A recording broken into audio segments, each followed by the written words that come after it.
This is a McLaren 620R, and not only is it literally a racing car you can drive on the road, but it's pretty important because it marks the end of McLaren's Sport Series. It is the ultimate and last version of its sports car, the 570S. Now, you've seen people drive it on the road, but now I'm going to see what it's like out on track. Don't be mistaken, the 620R might look like a 570S, but when you peel back the skin, it's actually a 570S GT4 racing car. Now, the main changes come in the form of the two-way adjustable shock absorbers, which offer 32 different settings for your bump and rebound. And that technically means that you could set your car up to be perfect on your favorite B-road if you're seriously dedicated and have the right tooling. It's also 31 kilograms lighter than the 570S. And a lot of that comes down to those shock absorbers, which save 24 kilograms, 6 kilos at each corner. Then there are the wheels, which are center lock wheels, just like a racing car should be. And they come wrapped in slick tires that are bespoke to the 620R, which sounds like it will be a lot of fun on a racetrack, but quite expensive to replace. Now, you can't take slick tires out on the road, and in that case, you would instead have Pirelli Trofeo Rs, which are about as close as you can get to a slick tire that's road legal. The aero package, meanwhile, is pretty much the same as the 570S GT4, which is really impressive because this car really is a racing car for the road. This rear wing, straight off the race car, although they have had to make some changes to make it road legal, including a brake light right here, and also the wing end plates are slightly more rounded off so you don't impale someone when driving down the street. It's a three-way adjustable wing as well, so you can have it in 3 different directions for lower or higher downforce. And when you're going 150 miles an hour, this thing can generate up to 185 kilograms of downforce. Now that's paired up at the front of the car with a splitter. It's actually a slightly smaller splitter than what you get on the racing car, because if you took the racer splitter and put it on the road car, well, you'd take the front of the car off every time you went over a speed bump. Now that's paired up with a couple of carbon fiber canards, and together they produce 65 kilograms of downforce. And the last thing, a carbon fiber roof scoop. You don't get that on the GT4, that's bespoke to the 620R. So it feels almost nothing like the road car. This is very much racing car through and through. First of all, there's the noise, which is really quite something. I'm quite glad I've got a helmet on at the moment, because if I didn't have this on, I think I'll probably be going a bit deaf.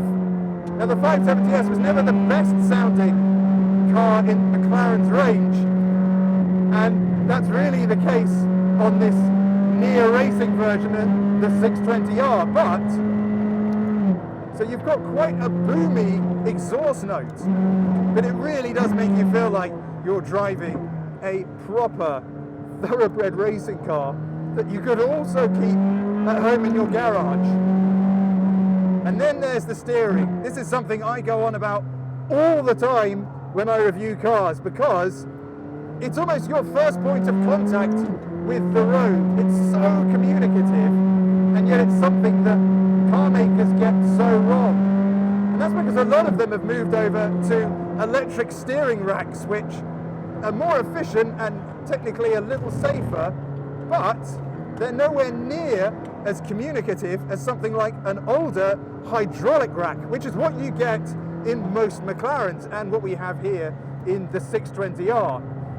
And that means that on a track like the Circuit of the Americas that I'm on at the moment, I can feel absolutely everything through the wheel. It's not very often you get to overtake a Senna.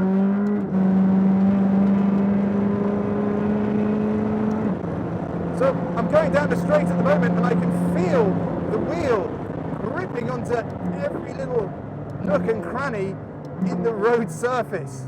So COTA requires quite a lot of riding the curbs here, because it's a big, modern, safe Formula One circuit, and therefore has acres of runoff.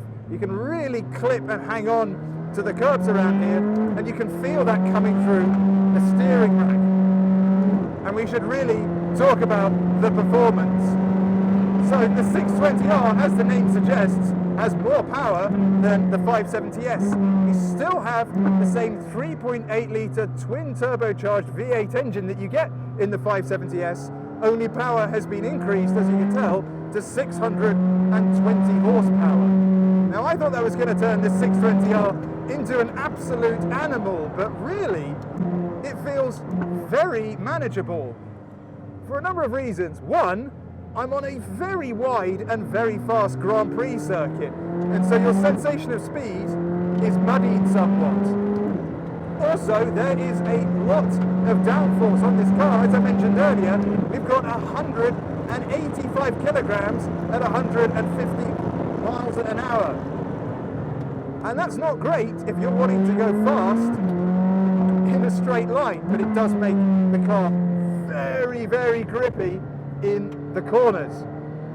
What also helps as well is that here we've got the Trofeo R tyres.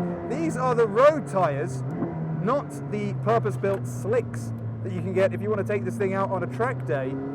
But really, while a slick tyre would make this thing absolutely stick to the road, the Trofeo R's are about as close as you can get to a slick tyre for the road.